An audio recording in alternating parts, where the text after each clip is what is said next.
If you've ever found yourself at a loss for words when it comes to consoling someone who's grieving, or if you've ever wondered if what you're feeling in grief is normal or appropriate, if you've ever found yourself wondering if that grief is ever going to end, or how can I possibly move on with my life after experiencing a loss, then this episode is for you.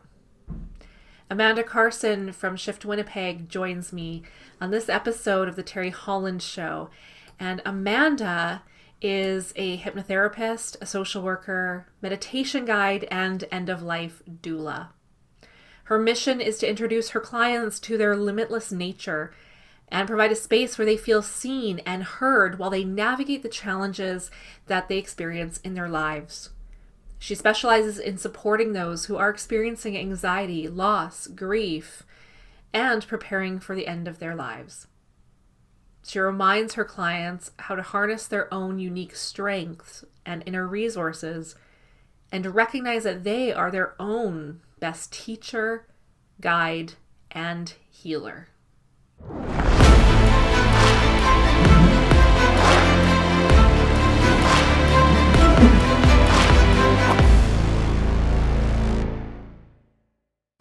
Thank you, Amanda, for joining me today. I'm very excited to have you on and to talk about grief. So I've been wanting to have you on for a while because grief has been my number one episode of all time. And that tells me that my listeners are looking for more information about grief. And I think it's something that's not talked about enough. So I'm really excited to have you on today. Thank you. And I feel very similar to you that I feel like grief is one of those things that is not spoken about enough, if much at all. And one of those things that I think through these conversations, perhaps we can get more comfortable with some of our own experiences and just learn what that actually looks like and feels like as we move through them. So you're an end-of-life doula, and I know you're also a social worker and you're a hypnotherapist. But an end-of-life doula, how did you come into doing that? Yeah. Well, I started my social work career in long-term care and palliative care. And, it was one of those instances where I was not going into that field with a desire to necessarily go into that field. I wanted to work somewhat with health, Mm-hmm. but never thought, end of life care. And through my experiences in that area, I fell in love with it very quickly. There's something about people when they're coming towards the end of their life. I mean, all ranges of things from sadness, heaviness, to comical, almost just humor, Mm-hmm. families coming together, to support from community. It's just such a wide range of experience, of emotion that can happen. And through that work, I just really quickly came to value our life and also what it means to go through the dying process as a human being, because it's something that we will all experience. And again, similar to grief, I don't think we talk about dying very much in our society, and really, I think we do anything that we can to avoid it. Yeah. And so over the years, I had continued in this field in different capacities, in long-term care settings, in hospitals. And I was just finding that through this work, again, that similarity in experience was showing up, right, in people's journeys. And it was one of those things that I started to get curious about in terms of choice that people have around their dying process and what that looks like. And in my own experiences too, personally, I wanted to become more comfortable with my own mortality and understand what that means for me as a human being that will one day die. And we all have an idea of what that might be like. We kind of think about living out our life Mm-hmm. and, passing away peacefully when we're in our sleep or something like that, right? That's sort of the goal. But if I am going to die one day, or when I die one day, I want to be able to feel that I've had a sense of choice in my life and also in my death. And so I decided to take that training to learn more about options for people. Because I don't know, I personally believe that having a sense of choice is one of the most important things as human beings. To me, choice is a sense of control in a way. It's that empowerment. We can step into that. And even in a situation like death, where yes, we don't have a choice, of course, whether we will necessarily live or die, but there's so many choices that we can make along the way to allow that experience to be one that we can be more comfortable with, that our family members can feel better about. What are some myths that you see around grief that maybe aren't true, or it's not quite that way, but just some common misconceptions or myths that you see regularly? I think a big one is this idea of time. People Mm-hmm. kind of categorize grief as this much time that you'll grieve. Yeah. And then you're supposed to be done your grieving process. And honestly, I think up until recently, that's what my mentality was around it as well. And I know in my personal life and in my professional life, I always wanted to be that person that came to it very strong and Mm-hmm. being supportive of others. And I would almost pride myself if I could go to a funeral and not cry, which sounds so bizarre. But it was almost right. It was almost this belief around like I'm being strong and I can show up for this person. And I don't know. I don't know Mm-hmm. what my frame of thought was at that time. But oftentimes there's this idea that we'll grieve for a period of time and then we'll just carry on with our life. But that's not really the case. You will grieve a loss likely for the rest of your life, but the way that you will experience that grief will change. And we think about that acute grief when we've just experienced a loss and it's very fresh and new, Mm-hmm. and can sometimes almost just be debilitating. And you and I were speaking earlier about the idea of things like brain fog, not being able to focus Yeah. or even read a book, or just some of those things that we would normally maybe take for granted. And of course, in those early stages, that may be our experience. And then as time goes by and as we continue on our journey of integration of our loss with our life, and all that comes with that, right? We have jobs, we have families, we have our hobbies and our interests. And it's not that we just leave the grief at the door and we don't think about it after a certain period of time. We will experience the waves of grief. We will have those moments where it kind of comes out of the blue and we weren't expecting Yeah. it. There it is. And we'll feel maybe some sadness, but also maybe some happiness. Mm-hmm. There might be something that reminds us of a loved one that we really, it just brings a big smile to our face, or we just feel like a full body shiver or something like that. But that grief will be with us throughout our life. So that's one of those myths that I think I hear a lot. And I would say the fact of the matter is that we'll grieve forever, but the way that we're feeling in our grief will change, just like any emotion and feeling that we have, right? I mean, we've talked about that in the past before as well. The way that we feel changes. Mm-hmm. And it's the Yeah. same with this example. Yeah, and I think for me, I expected to be, because I always heard of the stages of grief.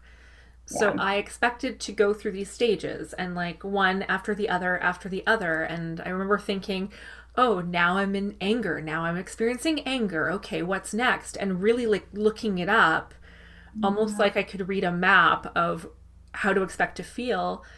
And then suddenly things would come up again, or it would change and be different. And that wasn't what I expected. I expected to really follow this very clean outlined process of I'm going to feel this way, and then I'll feel this way, and it was not like that at all.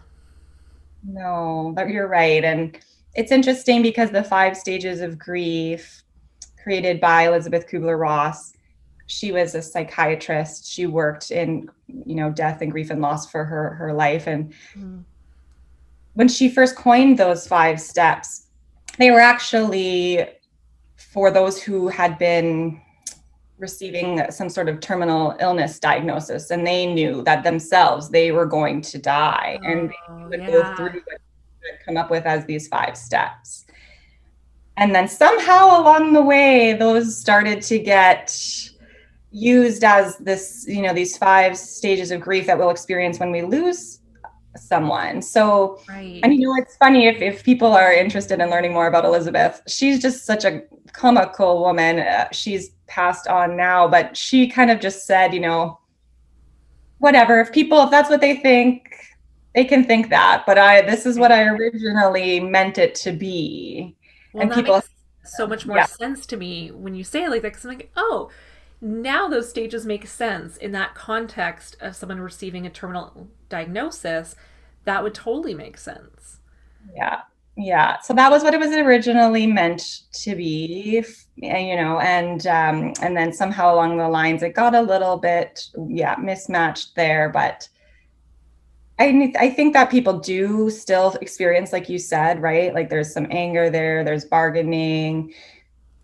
If you might say, if this person can come back, if they can live, I'll do this, I'll be XYZ, please let me, please let them live. Or there might be some of that depression, right? We can't do the things that we normally do. We can't get out of the house. We just, Mhm. you know, and the one idea too of the acceptance, I always love talking about that stage, because sometimes when we hear the idea of acceptance, we mean that we are almost happy about it, in a sense, like you come to this place where you accept it and you can feel good about it or something. But that doesn't necessarily, acceptance doesn't necessarily mean you're happy about it or you agree with it or you're feeling good about what's happened.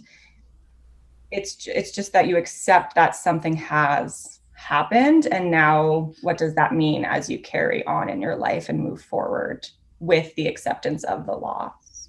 Yeah. And I saw on your website you talk about different forms of grief, and I think you listed 8. And you mentioned to me earlier as we were talking that there's way more than that, and I didn't even think that there were 8. That blew me away. So can you tell us a little bit about different types of grief and how we might experience them differently, or how we might be experiencing them right now in our current world? Yes, yeah, absolutely. Well, and that's the one that we were talking about earlier, is the idea of these non-death losses, Mm-hmm.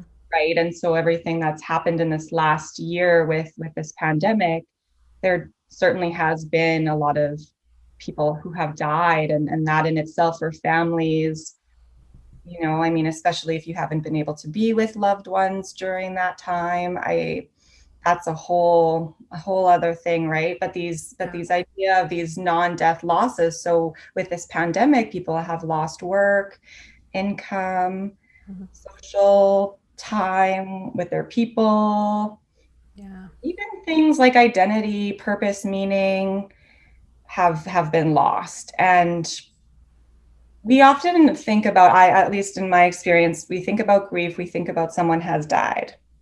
Yeah. But it doesn't necessarily always have to be the loss of a person. It can be a loss of anything, the death of anything, the ending of anything. Mm-hmm. And so that's one of those experiences, the non-death, but also what's called these secondary losses. So, for example, say you have a friend pass away, a best friend. So now that person is gone, their physical body, you can no longer communicate on that physical level with them. But now you've also lost your best friend, Right. the person that they were to you, the identity of the best friend. And then you might even turn around and say, well, am I a best friend now? My best friend has died. Right. Who, like, am I a best friend to someone? And you hear that, I think, a lot with people, whether it's any kind of relationship really, where, say, for example, a spouse dies, am I still a wife? if my husband has died. So there's those ideas of those secondary losses where, yes, the person is gone, but now also the identity or that Mhm. relationship itself. Wow, I hadn't thought of that before, and yeah, and I can also I can see that in my own life that when I lost my dad, I also grieved for my childhood home because we sold the house. Right. And that was, and I never expected that, but I grieved the loss of the house because that was always home. No matter where I lived, that was home base. And what you just said made so much sense now. I can realize, okay, yeah, I was grieving the loss of a house. Yeah.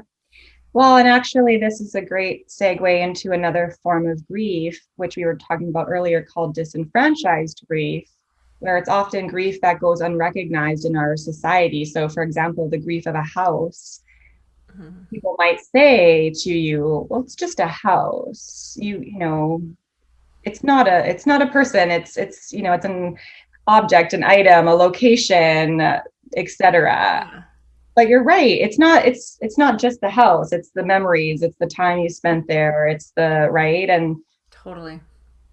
so that's this idea of disenfranchised grief, whether that's, yeah, the loss of a house. We were speaking earlier about the loss of a pet, Hmm. uh, even the loss of a grandparent.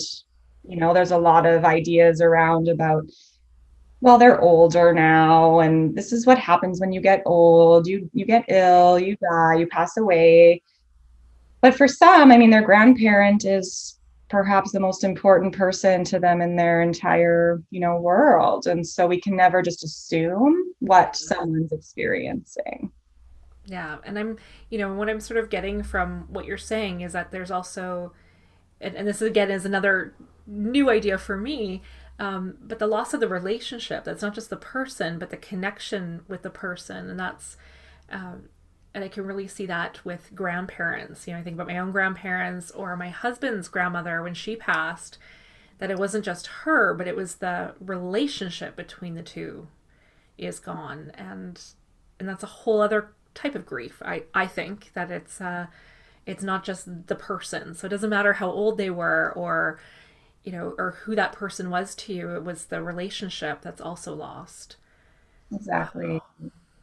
And there is this idea of what's called continuing bonds. And so this is a one grief theory. So the idea with continuing bonds is that yes, that person is physically gone. You won't be able to create any new memories. You won't have any new experiences with them. But there is a way to continue some of those relationships and bonds throughout life. So, for example, you have a grandparent pass away. So maybe on their birthday, you celebrate them in some way. You have their favorite meal, or you speak to them if you're comfortable doing that, and you ask them to give you some kind of message that they're listening, or you ask them for advice, or you think about what they would tell you in a situation when you're having a hard time. Right. So this continuing bonds theory is basically saying that, yeah, we can continue these relationships in a way, in some form.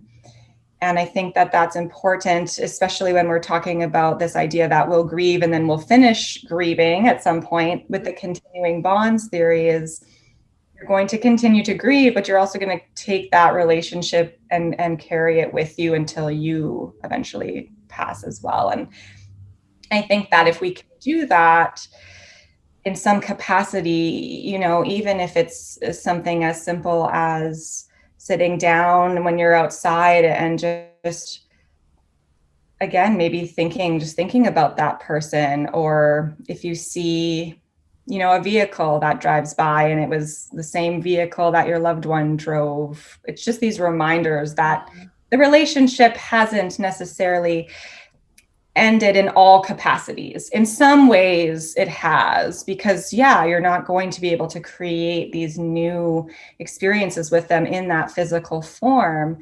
But can you still continue and foster that relationship in some way? I love that. I think that's so beautiful. Yeah.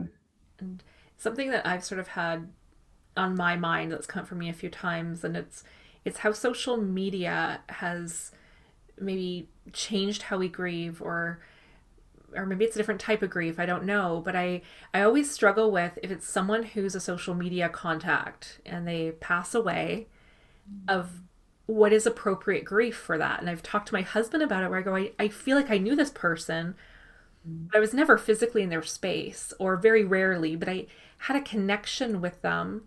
And then I go through this whole thing in my head of what's appropriate to do. Like, do I post something? I don't want people to think that this was my closest friend, but yet I feel like I want to acknowledge their passing. And to me, that's a whole different, it feels like a very different type of grief that maybe we wouldn't have experienced before, but we have different connections that are formed online. And it to me, it feels so strange when that happens. And I never know, what do I do? And how do I respond to this? And how do I honor this very different relationship that wasn't someone I'm close to or see all the time, but I still feel it? Exactly. And I think what you just said there is so important. I feel it. That's what matters, whether you knew the person really well or not. If you feel impacted by it, then you're impacted by it. And that's, I would say, again, another example of this idea of disenfranchised grief. So sometimes we do that, right? We play through, but I didn't really know them that well. Why am I so upset about this? Why have I, been so impacted in this way? And like you're saying, I want to acknowledge them. And I think that letting yourself feel the things that you're feeling, and also do the things that you want to do. I mean, I think that paves the way for others to learn that that's okay. It's okay if we didn't know this person super, super well, but of course we're still impacted by their death. I mean, we're human beings after all. And I think that sometimes those things just remind us too, right? Of the fragility of our existence. Yeah, for sure. And what about, when someone else is grieving, for example? I never know what to say. I always struggle with that, and I find that I just say the same thing every time because I don't know what to say and I feel like I'm at a loss. How do we handle someone else's grief? How do we support someone without feeling like we're just saying the right words or being socially appropriate? What do we say? Yeah, I get this question a lot, actually. It's been so interesting to watch over the last few months as I've really started to let people know this is what I'm really passionate about. People have been messaging me about certain circumstances, what do I say to my coworker? And sometimes I think just that, saying to someone that you don't have the words, you don't know what to say, and check in with them ongoing. I mean, sometimes we think we have to like do it all in that one moment. Like, Yes. you have to make it, like, I have to do the right thing right now. But for example, if it's a coworker and your coworker had a loss and now they're back at work, you might be seeing them on an ongoing basis. And so you have those opportunities to continue the conversation with them. And that might just be asking them, how are you doing today? And I think that question is really powerful because how we just naturally ask that question, how are you? How are you? These are the first things that we say, right? But if we can get more intentional about it and really ask someone, how are you doing today? That just, I don't know, I feel like that gives people an opportunity to really just, okay, today is a rougher day. Okay. Right? Or maybe another day, because we know that with grief, I mean, one day might be okay and another day may not. And I think when we say, how are you today? It just gives that person that opportunity to maybe actually think about it and answer in a way that resonates with them in that moment. But sometimes just saying, I don't know what to say is okay. And there's so much, I think we always have the best intentions. Right. But a lot of the time it's this kind of, let me know if you need anything. But how often, does right? Like it's sort of one of those, but is that person probably going to let you know or probably not, right? And so I think that ongoing check-in and if someone is say there again, just with this example of a workplace, if you're checking with someone and asking them how they are, they can always tell you too and let you know if they Yeah. don't necessarily want to talk about it. But I think if they do, and they are feeling that you're a safe person for them to say how they're doing, then that might be something that is really helpful for them in that moment, and Hmm. they might not feel so isolated in their experience. Yeah. So those are a couple of things, and you're so right, like we do have those kind of, I'm sorry for your loss, I'm sorry this happened to you, and I know that those things can just kind of feel like we just almost have to say them. Like, what else do we say? Yeah. But I think it's also important to know that, you know, in that moment, it's almost sometimes not even so much about what we say, right? It can be even what can we do. So maybe we bring that coworker a coffee in the morning, or maybe we offer to take a friend's dog for a walk, Hmm. and show up through action as well. Yes. Yeah. That's very helpful. Because Super. sometimes, we have like we want to do what's best. We want to help. We care. Yeah. And as we've been talking about, this is one of those areas of life that even though it's such a shared human experience, it's one of those things that we don't know. We don't know what to say. We don't want to offend. We don't want to hurt anyone. And it's just tricky. And grief is tricky and messy, right? And it's okay. Yeah. Another thing too, right? If you mess up and you say the wrong thing, that's okay too, right? And you could apologize to that person, and you could say, I'm gonna do better for next time, or just say that to yourself. It's okay. That's gonna happen. Like we are For human beings sure. after all, right? Yeah. Yeah. And I think, and also just from my experience, giving people the space to grieve however they need to grieve. I know I had a friend get very upset with me because I wasn't going to him to talk about my dad and what I was feeling. And so he made all kinds of assumptions about what that meant about our friendship and that I wasn't grieving the right way and all of these things, but it was just that just wasn't the place I was going to. That wasn't I had other people I was talking to. And so I think it's also important to be mindful of that someone's grief might not look like how you grieve and being okay with that. That's so true. And I hear that a lot with my clients. People, there's, yeah, the assumption around what's the right way. Mm-hmm. And there's really no right way, and there's no necessarily wrong way. I mean, we're all going to have that experience in our own way.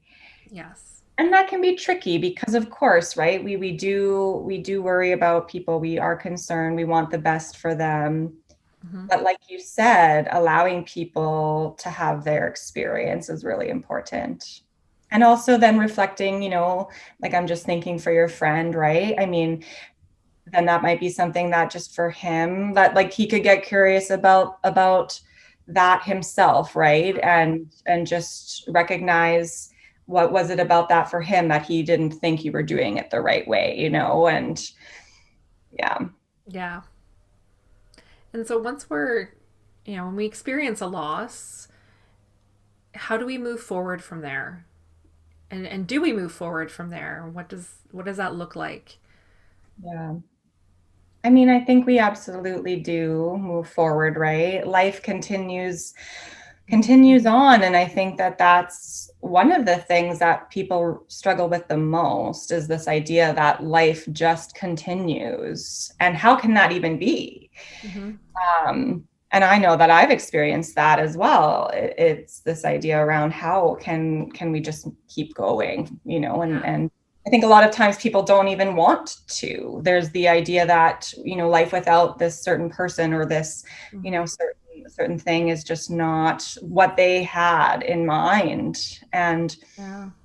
And so I think in those initial stages, really taking the time that you need, and oftentimes if people can, taking time off work, Mm-hmm. letting yourself stay at home, cry, sleep, be with people that you love. And again, everybody's experiences are so different, right? Because some people can't sleep and other people, that's all they want to do is sleep. And Yeah. know that what you're experiencing is not wrong, and it's important to let yourself do whatever you need to do. And as things do evolve, and as the days go by, and like I think we were talking about earlier, where maybe you do notice something shifts, or you do just start to feel more clear in your head and what you're capable of doing in your day to day. Maybe you are noticing, oh, I'm able to take on more tasks than I was even, a couple weeks ago. And I'm feeling like I have more, capacity in my days. And Mm-hmm. I'm a big fan of just baby steps, right? What can I do today? What can I do right now in this moment? Asking yourself that question, what do I need? What can I do? What's going to be the most helpful for me right now? And then letting yourself go to that place too, because I think sometimes we feel this sense of guilt and we don't want to feel good, because how could we Right. dare feel good when the worst thing has just happened? Yeah. um, and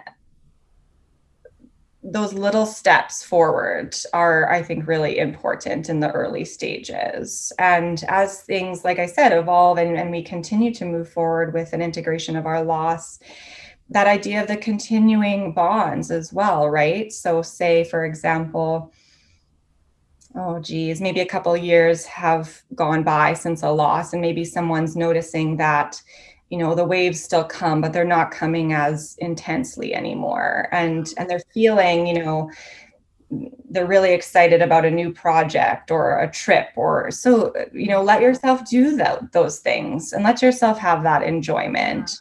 And in the moments that are tougher, allow yourself that time as well. And know too, who is a safe person you can go to, right? Like you talked about having your people that you went to, and maybe that means working with, a counselor or a therapist of some sort, a coach through your experience. I'm a big fan of the holistic perspective when it comes to anything, right? And so what does that look like in terms of just the basic needs: sleep, Yeah. nutrition, movement, socialization, relationships? Yeah. Yeah. I think one of the greatest gifts one of my friends did for me was she just picked me up one day. She said, grab a journal, Mm. dress warm, and we went to the beach. And she's like, bring your journal in case you want to write something. And we went to this beautiful spot on the beach where there were all these like driftwood, like giant driftwood pieces in the middle of the winter, and just sat. And she just let me sit there and be quiet and just do whatever I needed to do. And I cried, like ugly cried, snotty crying. I wrote in my journal, and we just sat there for hours and didn't, like, there was no pressure to talk or do anything else, but just be there. And I think that was one of the best things someone could have done for me. Yeah. And that's such a great example of giving you that space. Someone gave, like, allowed you that space, right? Because maybe, yeah, sometimes, I don't know if you would have done that for yourself, drove yourself to the, maybe not in that moment, right? But she knew that that might be something that you could be benefit from in that moment, and she provided that for you. And I mean, what a gift. Yeah. Yeah, and I think from my experience, I think that a lot of, where the reason we don't talk about these things or we don't talk about grief or dying is that we're so shut down on our own emotions that people are afraid of them and afraid of feeling something that might not be a positive feeling. And I think the more that we give ourselves permission to feel those things, then we can accept that in others as well when they're grieving around us, so we can accept their feelings Yeah, and that it's not a bad thing. exactly. That's such a good way of saying it, right? We may not provide that space for others to feel because we don't want to feel Hmm. the feelings. And I mean, and that's, it's not to say that that's right or wrong. It's the way that it is. But can we be aware and mindful of what's happening and get curious about what we can perhaps do better, right? And I'm hopeful that this becomes a conversation that more and more people are wanting to have, willing to have, something that people are maybe willing to, yeah, sit in and hold space for themselves in. I'm hopeful that in that way, whether it is these kinds of big life or death questions, these life or death events, these even just the day to day, like those, like we were talking about earlier, those losses that we can experience, like we have in this last year. What's Yeah. it like when we have those things with this pandemic, when things are taken away from us? What can we do, and how can we allow ourselves, yeah, that space within that experience, while also then moving forward in a way that is just going to be the most helpful for us, right? And that will look different for each and every person out there. There's no one size fits all. Absolutely. So if somebody wanted to connect with you further and learn more about what you do and how you support people, what's the best way to connect with you? Yeah, so people can connect with me on Instagram at Shift Winnipeg. That is my main, hub on the Instagram right now. Although I recently started a new page called Shifting in Grief that's specifically for grief and loss. And so, I would love for anyone to join me there. I've just been operating that page for a month, but it's received a lot of great feedback, and I know that a lot of people are appreciative of it, and it's just interesting to connect with others on social media in that way who are also wanting to have more of this awareness and more of these conversations. So that's two options. And then people can also connect through my website at shiftwinnipeg.com. Perfect. Thank you so much for joining me today. I loved this conversation. I know I got a lot out of it, and I know everyone listening will as well. So thank you so much. Absolutely.